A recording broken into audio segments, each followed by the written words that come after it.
Bismillahirrahmanirrahim. Assalamualaikum warahmatullahi wabarakatuh. Selamat siang, salam sejahtera untuk kita semua. Om Swastiastu, Namo Buddhaya, salam kebajikan. Perkenalkan, saya Heli Helmansyah, Widyaswara, ahli muda pada Balai Diklat Keagamaan Bandung.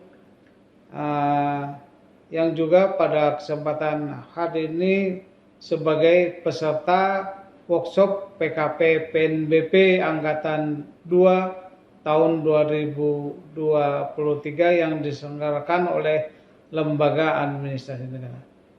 Pada kesempatan hari ini saya coba menyampaikan tentang strategi pembelajaran pelatihan kepemimpinan pengawas, terutama agenda 1 dan peminatan di mata pelatihan etika kepemimpinan Pancasila.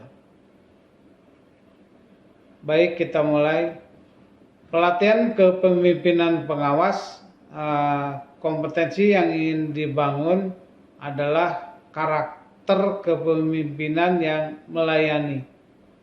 Dengan karakter sikap perilaku kepemimpinan Pancasila yang beretika organisasi tinggi dan tanggung jawab dalam pengendalian pelayanan publik di unit organisasinya. Kemudian agenda dalam pelatihan kepemimpinan pengawas ini terdiri dari 3 agenda. Agenda yang pertama adalah kepemimpinan Pancasila dan bela negara, di mana ada 2 mata pelatihan. Yang pertama etika dan integritas kepemimpinan Pancasila, dan yang kedua tentang bela negara kepemimpinan Pancasila. Kemudian agenda kedua yaitu tentang kepemimpinan melayani. Ini terdiri dari 4 mata pelatihan.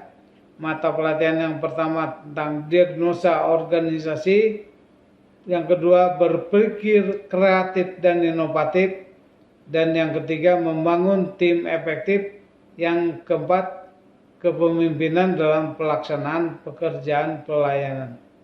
Dan agenda yang ketiga yaitu tentang pengendalian pekerjaan.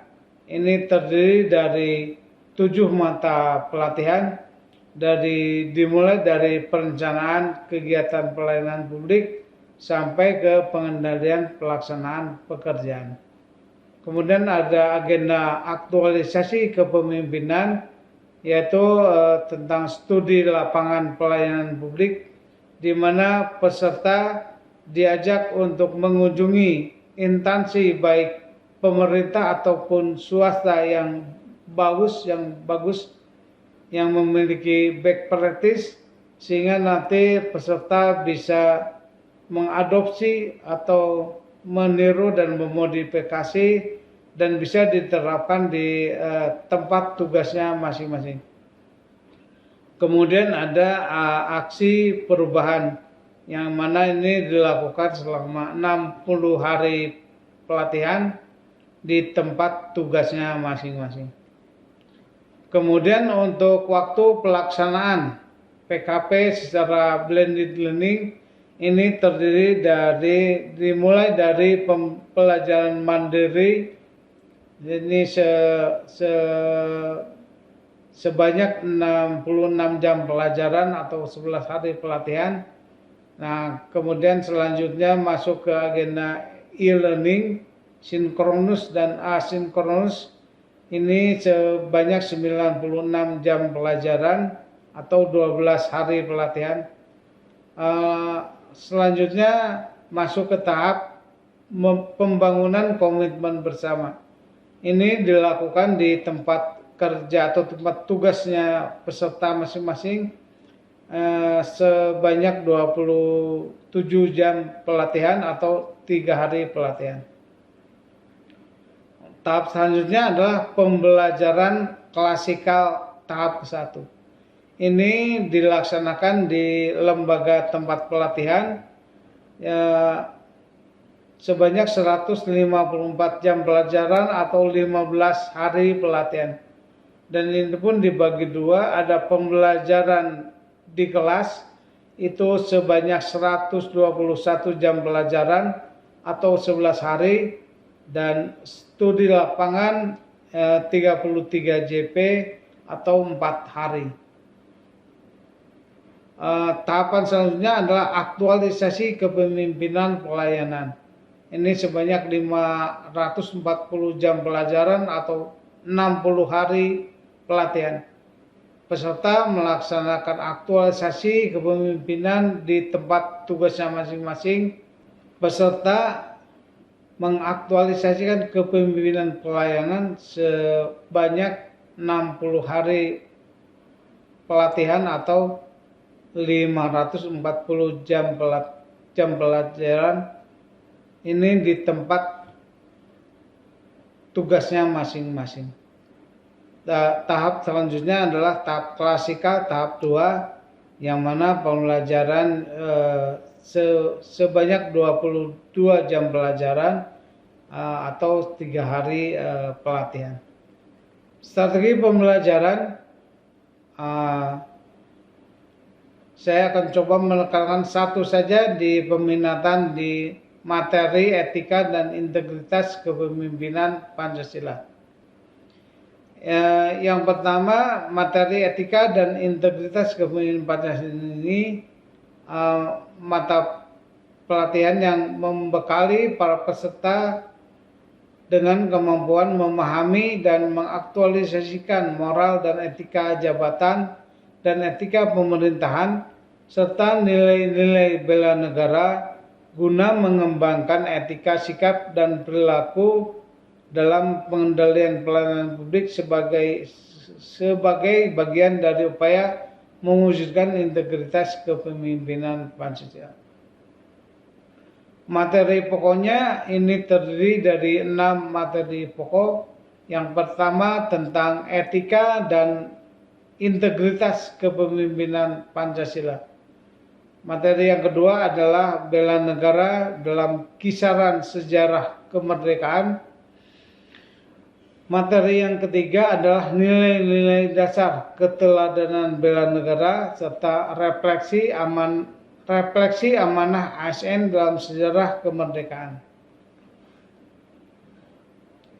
Kemudian materi yang keempat adalah tujuan dan visi negara, keterkaitannya dengan Pancasila, serta mengidentifikasi ancaman ketahanan nasional. Materi yang kelima adalah tentang etika dan integritas ASN, dan materi yang keenam adalah tentang penerapan etika jabatan pemerintah dan integritas dalam pengendalian pelayanan publik. Kemudian strategi pembelajaran yang akan dilaksanakan tentu saja berbeda-beda dalam setiap sesinya, tapi secara umum strategi pembelajaran yang akan dilakukan adalah yang pertama ekspositori, yaitu suatu pembelajaran yang menekankan pada pengajar dalam menyampaikan materi secara verbal. Metodenya adalah berupa ceramah. Kemudian strategi yang kedua adalah inquiry. Inquiry ini menekankan pada sikap kritis dan analisis peserta, sehingga materi yang metodenya yang adalah diskusi dan tanya jawab. Strategi selanjutnya adalah kooperatif. Kooperatif ini untuk menilai sejauh mana kerjasama antar peserta. Jadi metode yang dilaksanakan adalah belajar dalam kelompok atau metode diskusi.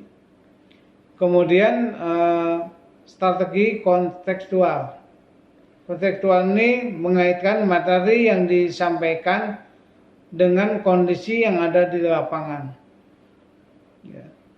Jadi metode yang dilakukan bisa ceramah, diskusi, dan juga tanya jawab. Yang selanjutnya ada metode strategi berbasis masalah.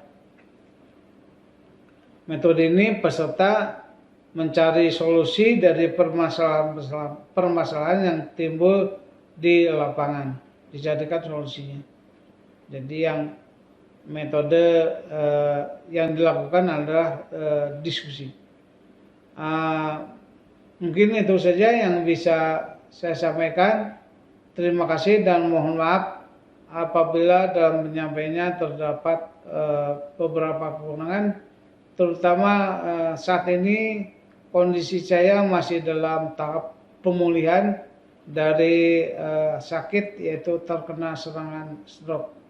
Mudah-mudahan kita semua diberikan kesehatan dan keselamatan dunia akhirat. Terima kasih. Billahi taufiq wal hidayah. Assalamualaikum warahmatullahi wabarakatuh.